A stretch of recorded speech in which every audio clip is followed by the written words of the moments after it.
அணிகலன்கள் என்று வரும் பொழுது நம்ம வெள்ளியில் ஏதாவது பயன்படுத்தணும்னு நினச்சா ஒரே ஒரு மோதிரம் போட்டுக்கொள்வதற்கு அனுமதி இருக்குது, வலது கையிலேயோ அல்லது இடது கையிலேயோ.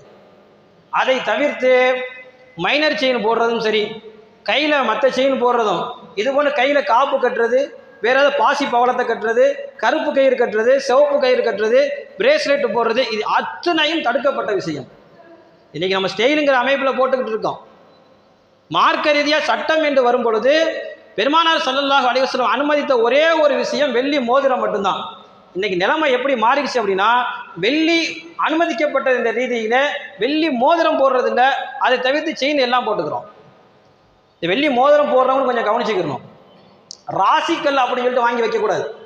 சில பேர் என்ன செய்யணும், ரொம்ப முக்கியமான கல், பவளக்கல், ராசிக்கல் கிடைச்சதை வாங்கணும், போட்டுக்கிட்டோம், தவறில்லை.